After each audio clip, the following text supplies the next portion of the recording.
This is a reading from Akita, the Tears and Message of Mary.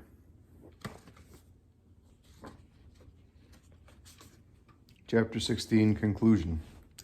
The mysterious facts which I have described in the course of these 15 chapters came to an end on the 30th of May, 1982, Feast of Pentecost, with the complete curing of the ears of Sister Agnes. But it is fitting to take a last look back to a short time before the healing.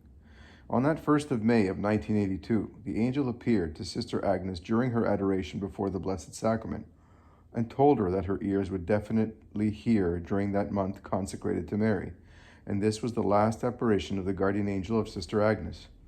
The theologian of the First Commission of Inquiry had told the sister that she was recounting these words of the angel to herself, and that the angel was an hallucination caused by a doubling of her personality. And she had not forgotten this warning which preoccupied her, and she profited by the admonition of the angel on that day to ask, "Are you the fruit of my personal imagination?" "Not at all. I have shown myself to you up to this day to guide you, but I will not appear any more." After having pronounced these words, the angel left her, disappearing into a cohort of angels who gave off a celestial light, the beauty of which could not be expressed in words. When she told me this, I asked Sister Agnes to write down what she had seen, but she avowed that she was incapable of describing such a vision in words. But she had felt at that moment a profound consolation which had swept away at once all the doubts that she might have had on the nature of the person who was appearing to her. Indeed, the guardian angel has not appeared again. Even when the angel indicated to her a passage of the Bible while holding it open before her eyes, she only heard the angel's voice. When one considers that the signs relative to the statue ended and that the meaning of the message had been communicated, it is normal that the angel should no longer intervene in any special way from that time. It seems to me that another manifest sign of divine providence was the completion, in December of 1982, of the reception center for the lay members of the community, as through everything followed a divinely set timetable. As though everything followed a divinely set timetable. The story goes back to the 27th of February of the previous year. Through a master carpenter whom I knew, I went to see an abandoned farm on the site of which a new house was to be built 4 kilometers from our monastery.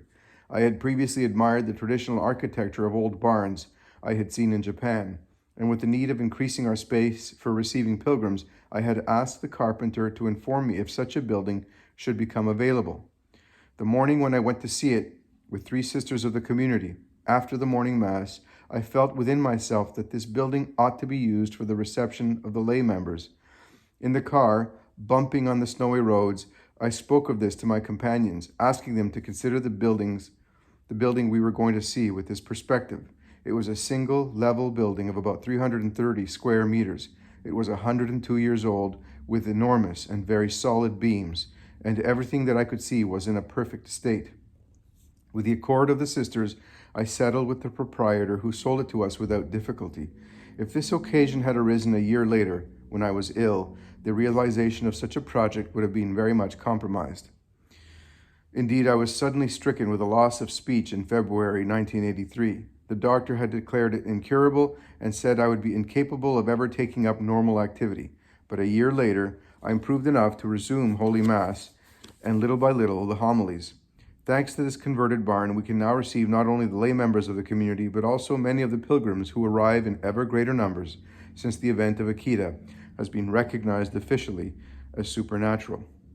After the ordinary of the Diocese of Niigata officially authorized the veneration of the statue of Mary at Yuza Wadai, the majority of the laity favorably welcomed the news, but there still seemed to be some reticence on the part of some of the Catholic clergy. Some said that one should not go to Akita despite the recognition of the local bishop because Rome had not yet spoken.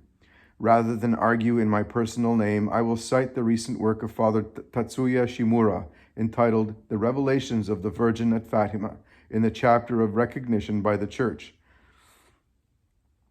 The author indicates that apparitions at Fatima were recognized by the bishop of the diocese 13 years after, on the anniversary day of the apparitions. The following year, the Cardinal of Lisbon was in pilgrimage to the Cova of Fatima with a group of bishops in the presence of tens of thousands of people. Later, Pope Paul VI and then Pope John Paul II personally went to Fatima. but Fatima has never been approved by Rome, nor has any other similar apparition. This is always left to the local bishop, who in matters of such importance would rarely act without first consulting the Holy See. In the 5th edition of this booklet, entitled The Virgin Mary Weeps in Japan, the same author, Father Shimura, writes, "The revelations of the Virgin at Akita are exactly the same as those of Fatima, the seriousness of which is admitted by all. They are an urgent warning to mankind in danger of destruction and must not be taken lightly. Some think they should warn against it under the pretext that Rome has not yet made it known its official position, but they seem to ignore that the Holy See delegates to the local bishop the authority of rejecting or recognizing such events, and when there is such recognition, the Holy See approves only tacitly the declaration of the bishop." News of the recognition spread through all the dioceses of Japan, and little by little began to be known throughout the world. Pilgrims came in ever greater numbers to kneel before the statue with filial piety, to pledge before her their act of consecration, and to promise to respond to her urgent requests. From all that I have experienced, I have no doubt that the grace of Akita will spread to the ends of the earth, for all the children of Mary.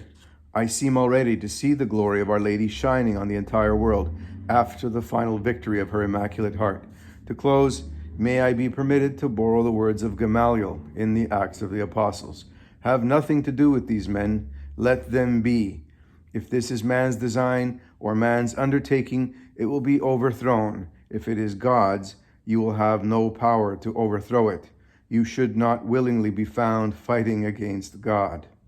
Acts chapter 5, verses 38 to 39. Documents. Healing of a brain tumor in South Korea. Madame Teresa Chun, 46 years of age and mother of 4 children, was hospitalized from the spring of 1981 for a cerebral tumor. Treatment was of no avail and she fell into a coma. Some believers who had made a pilgrimage to Akita gave the photo of the Virgin to the family, counseling them to ask her aid. The oldest sister and godmother of the sick person placed a picture of Our Lady of Akita on her pillow, inviting friends and nurses also to pray. It was a Catholic clinic. At sunrise on the 4th of August, she regained consciousness in an inexplicable manner. On the 15th of October 1983, some Korean pilgrims came to Akita with Father Oki-san. Among them was Madame Chun and her eldest sister. They explained her cure, which had been declared miraculous by church authorities of Korea. I interviewed her with the assistance of Father O as translator. "What is your age?" 46 years. "When did you become sick?" "The 3rd of July, 1981. It is the sister who answers. She was examined the following day by Professor Kim Jang-jae of the Catholic University of Gyeonggi in Seoul. She was found to have a brain cancer without hope of cure and told that it was useless to keep her longer in the hospital. "When were you baptized a Catholic?" "The 11th of April, 1981. Despite the difficulties of language, questions and answers continued. The elder sister who had taken care of her gave many details which can be summed up as follows. At the time of this sickness, Madame Chun had been baptized only a short time. She was completely ignorant of the events of Akita and also did not know about the photo of the Weeping Virgin. It was her eldest sister and godmother who had brought it to her. All were very sad, and the eldest sister proposed some other treatments, including acupuncture, when suddenly the sick woman began to speak like a child and said, 'I do not wish it. Jesus will cure me.' These words produced a strange impression on those present. It seemed as though she had fallen back into childhood, and hardly had she said these words than she lost consciousness and fell back into coma. It is thanks to Father O that the sick person was brought into contact with the Virgin of Akita. This priest had come to Akita for the first time on the 26th of May, 1979. To his great astonishment, he saw the tears flow. It lasted a short time, from 10 minutes after 4 until 10 minutes after 6 of the afternoon, but he was deeply touched and felt for that time the importance of his meeting with the Virgin of Akita. He carried back to Korea a great number of photos which he distributed to members of the Legion of Mary and fervent persons. Among them was the sister and godmother of Teresa, whose life was held only by a thread. They placed their last hope in the solicitude of Mary, who had manifested herself in the sanctuary of Akita, so close to Korea. And what happened? In the space of 6 months, Our Lady, as she was represented in the photograph, appeared to the sick woman 3 times. The first time was the 4th of August, 1981, at 3 o'clock in the morning, while she was still in a coma. The Virgin wore a golden garment and held in her arms a lamb as white as snow. She breathed 3 times on the forehead of Teresa, who reported that the breath was alive, warm, and strong to such a point that she could see the fur of the lamb wave as Our Lady breathed on her. According to the testimony of those around, one heard the sick woman cry out from her coma, "Lamb, lamb, lamb," but no one understood what that could mean. The second apparition took place on the 15th of August, 1981, at 5 o'clock in the morning. Our Lady wore the same garment, but no longer held the lamb. She first asked Teresa to recite the morning prayer with her and ordered her to rise. Then Teresa tried to get up, but did not at once succeed. She had to be helped by her sister, who put her hand behind her back to hold her. She finally succeeded in standing up, but she still had to take the arm of her sister to walk. The third apparition took place in the X-ray room of the Hospital of St. Paul.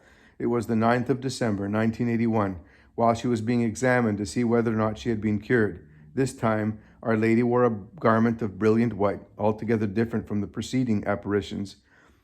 Also, she looked at Teresa with a smile before going back towards heaven, always smiling. The X-ray revealed a complete cure.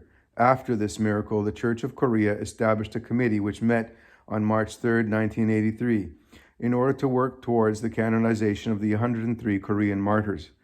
The authorities of the local church recognized that the miraculous cure of Madame Chun was due to the intercession of Our Lady of Akita, and sent a letter to the Vatican signed by the bishops and members of the committee. After the cure of Teresa, her sister showed her a photograph of Our Lady of Lourdes and one of Our Lady of Akita. Teresa did not hesitate to recognize the latter as the author of her cure. We note that the Virgin Mary appeared 3 times for a single miracle. Each apparition carried a special meaning. The first time she appears to the sick woman while she is still in a coma, even though she is in a state of unconsciousness. The vision is clearly perceptible, and it seemed that this apparition was impregnated in her spirit in an indelible fashion because she was able to describe it in every detail. Such a living description cannot be given by someone unless they have lived the event. In this first apparition, the Virgin does not speak. She only breathes upon the forehead of Teresa, and one is struck by the vigor of this breath, which causes the fur of the lamb to wave. Could we not think that this breathing of the Virgin represents the Holy Spirit, and that the lamb represents Jesus in the Eucharist? This would mean that the Virgin effected the miracle thanks to Jesus, as Madame Chun had been inspired to hope. And even though Teresa did not yet come out of her comatose state, one could say that the sickness had already been cured. The second apparition takes place on the day of the Assumption at 5 o'clock in the morning. The Virgin no longer carries the lamb, but comes only to awaken the one who has already been cured. She speaks to her for the first time, inviting her to recite with her the morning prayer and to get up. Now that she is cured, she must pray and rise up, and she does it with the help of her sister. She must make known to everyone the cure that has taken place since the first apparition. With the third apparition in the X-ray room, one can say that Mary, author of the healing, wished to be present at the moment of the scientific recognition of the fact. The shining white garment, the smile of the Virgin as she mounts towards heaven, adds to the sublimity of the scene. Surrounded by celestial glory, Mary comes to verify the complete healing, the victory obtained by the grace of the miracle.